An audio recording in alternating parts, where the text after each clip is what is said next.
here, he has no issues engaging in biting. He has a nice grip. He's already showing a very full grip, a very, I would say, dominant grip. We will be causing some form of trauma in the puppy. But in this case, as you can see, this puppy is not interested in the food. Many dog trainers and many people will say, oh, it's not food motivated, it's not trainable. So if I was picking puppy, this would be one of the puppies that I would pick. The reason this dog trainer is testing this puppy with the food is because I'm going to use a video of a dog trainer whose name is Shield Canine Dog Training, and I'm going to use this video called Testing and Selecting German Shepherd Puppies for Work. My intention is not to judge this video, just that I'm using this video as content. I'm going to share my feedback about selecting a puppy, and meanwhile I'm going to be sharing my ideas and tips that come from my point of view and has nothing to do with this dog trainer. If you want to watch this video, I'm going to put the link in the description of this video. So let's get started. Okay, guys, so this is going to be our puppy test. First puppy walks into the room. The first test is going over a threshold into a new room that the dog has never been in before.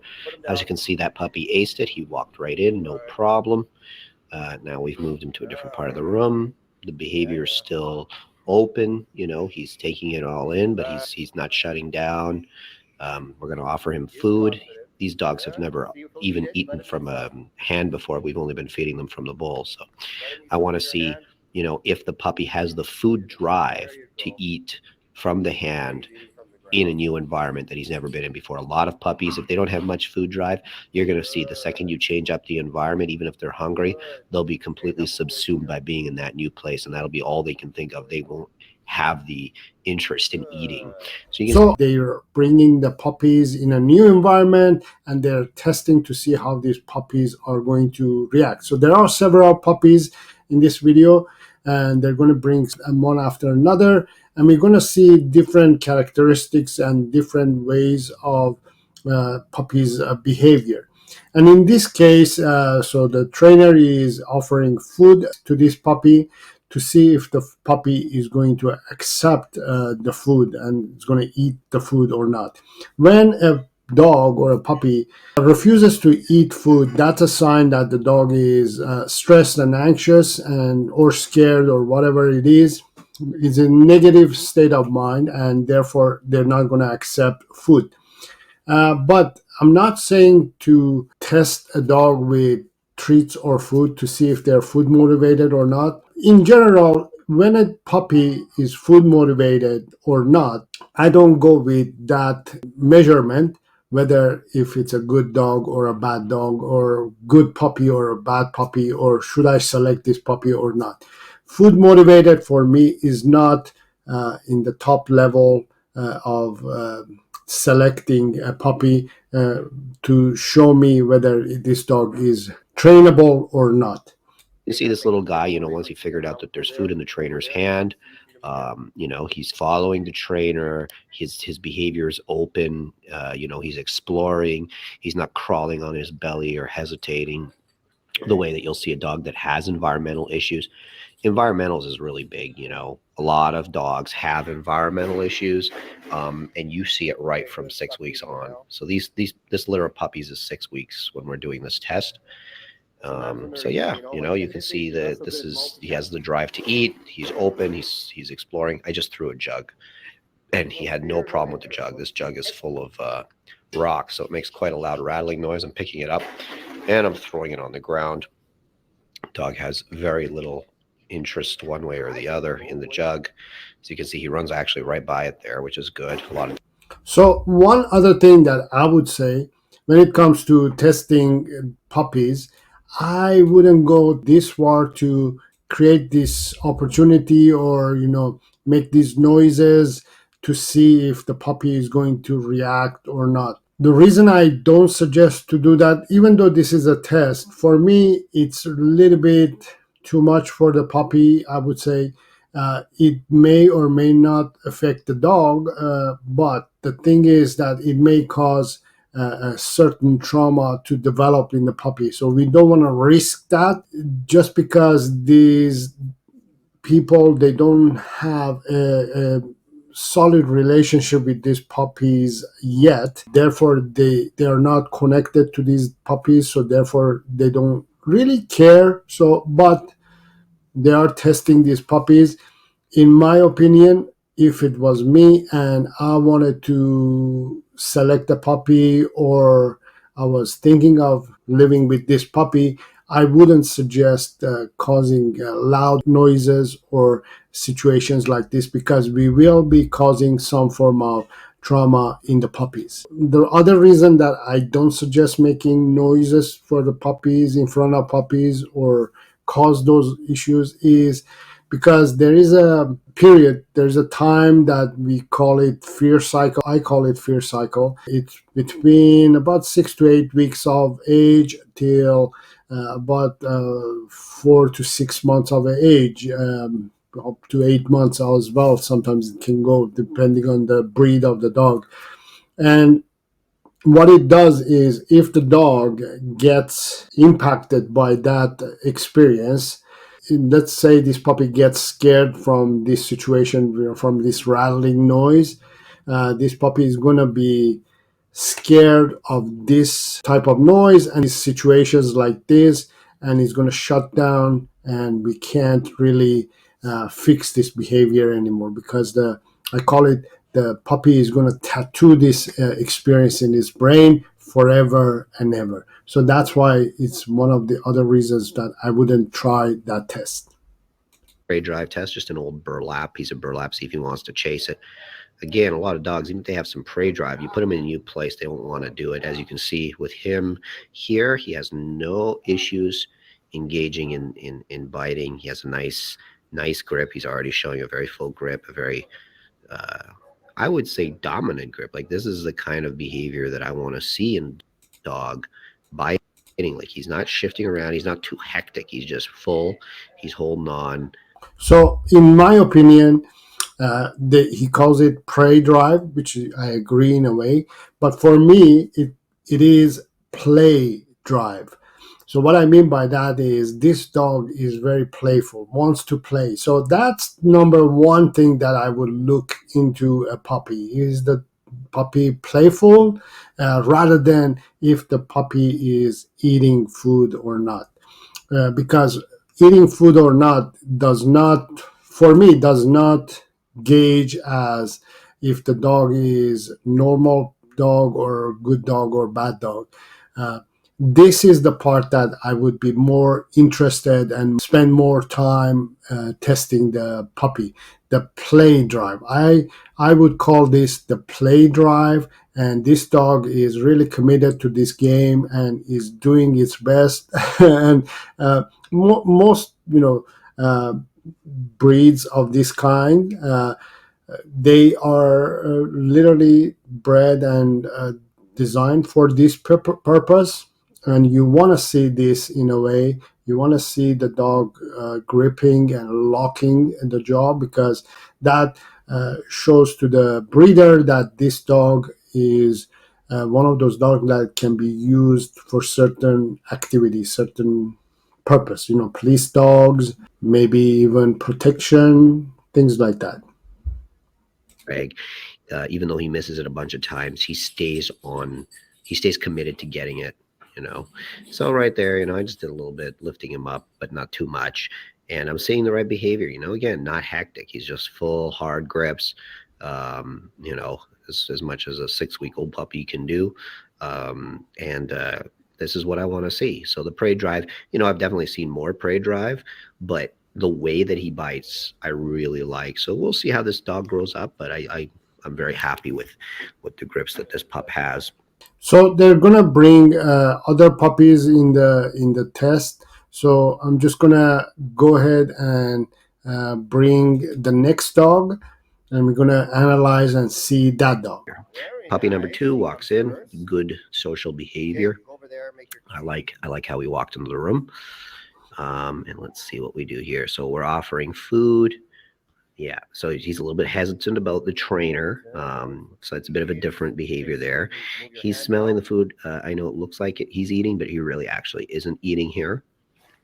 So, you know, he's still like the environmentals on this dog are pretty good in that he So, in most cases, when a puppy or a dog does not show much of interest in the food that the human is offering, many dog trainers and many people will say, oh, it's not food motivated, it's not trainable, forget about this puppy.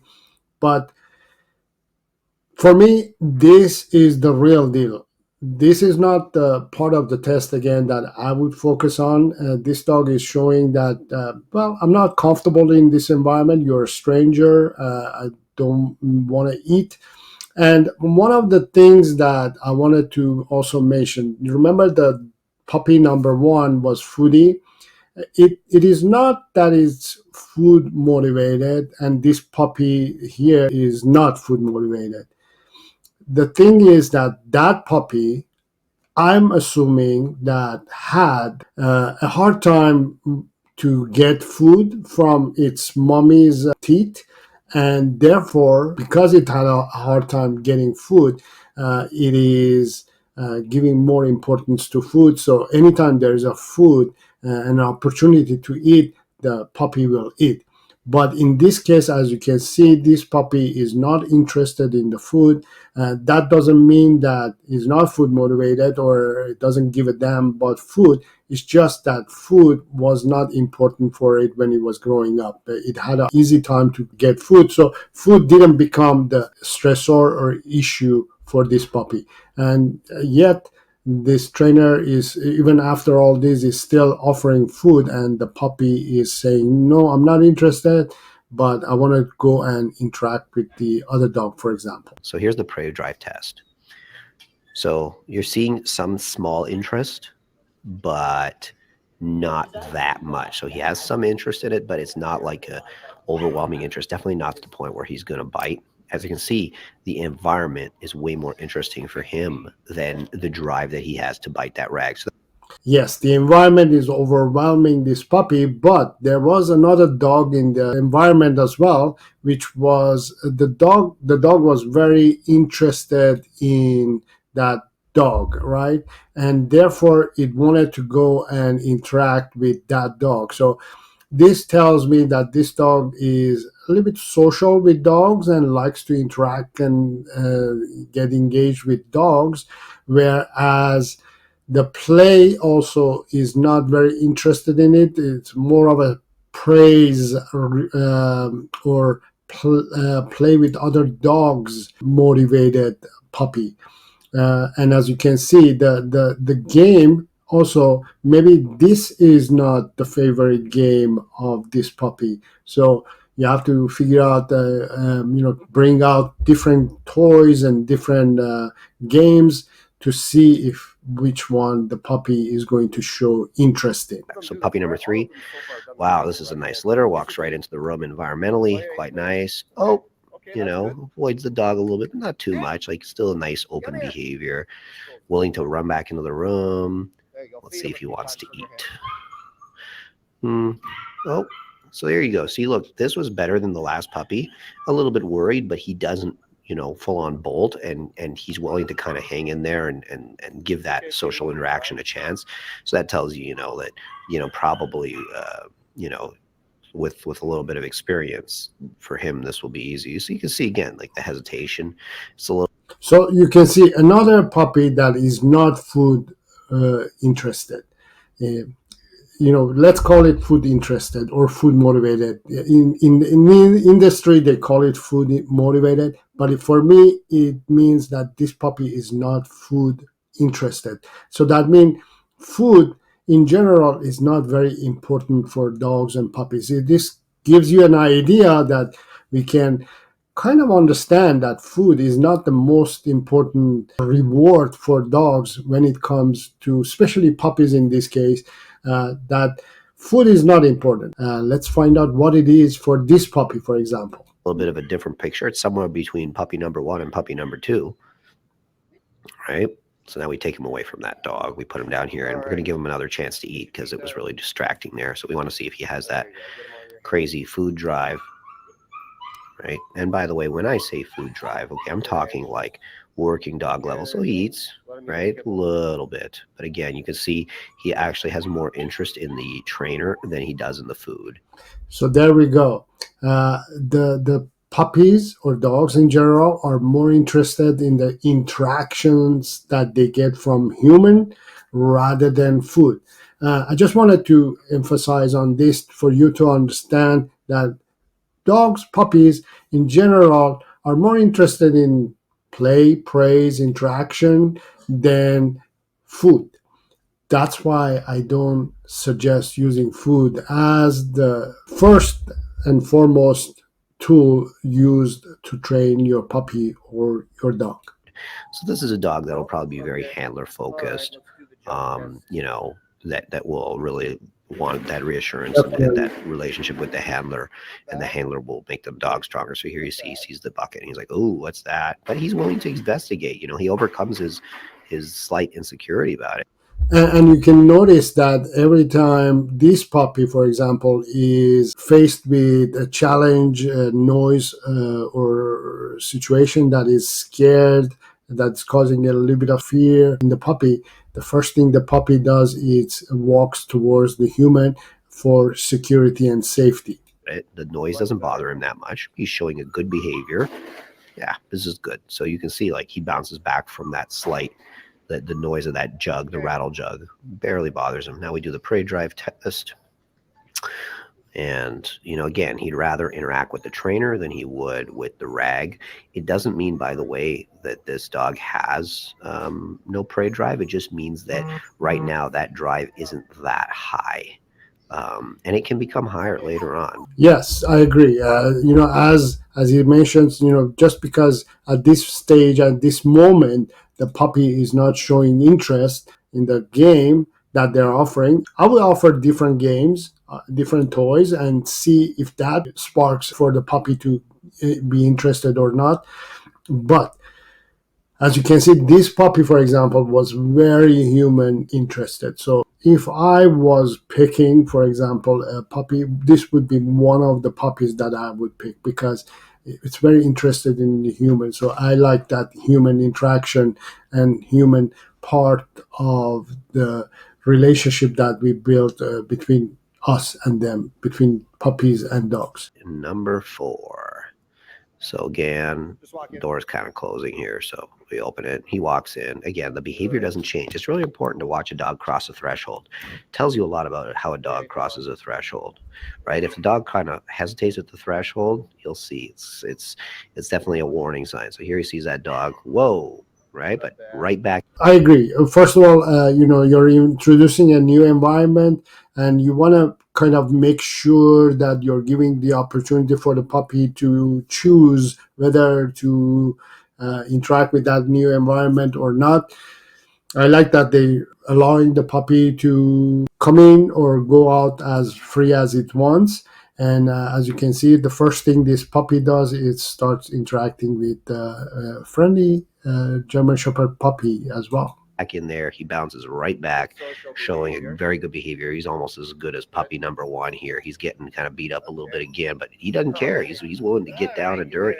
So I agree. Letting puppies and big puppies, big dogs play with puppies and watching them to see if they actually bounce back when they're playing or not. It's very interesting and very beneficial and very helpful, not only for the puppies, but for you to understand also if the mentality and personality of your puppy. You're going to learn a lot. Is this puppy going to be able to tolerate physical games with playing with other dogs and physically getting involved with the dog? And how do they react? Do they shut down or do they continue on playing? So this puppy is very play motivated, especially play with other dogs. It's a good sign from my point of view. And that's what I'm looking for. I want to see a dog that can handle social stress, that can handle environmental stress, and bounce back real fast and stay functional. That's really important for a working dog. So let's see. Oh yeah, so this dog is eating. This dog is committed to the food. This dog is showing the same kind of food drive that we saw in puppy number one. He's even eating it off the floor, maybe even a little bit better than puppy number one in the food drive department. So he calls it food drive. I agree. So this, for me, it's a sign that this dog again had a hard time getting food from its mom, and therefore is giving more importance to food. Is it good that is food sensitive, is going for feeding and eating? For me, it means that this dog is going to give a lot of importance to food and is going to be foodie, and whenever there's food around he's going to be sensitive and he's going to be asking and begging for food. But also for me, it doesn't show that it's trainable or not, because I'm not going to use food to train dogs, right? So for me, this test, it doesn't give me trainability of this puppy, but what it tells me is that it's foodie dog, first of all. And the other thing is, the reason dog trainers, in this case, in this dog trainer is testing this puppy with the food, is because eventually they're going to start using treats or food to train the dog. So they want to make sure that the puppy is food motivated so they can use treats to train the puppy.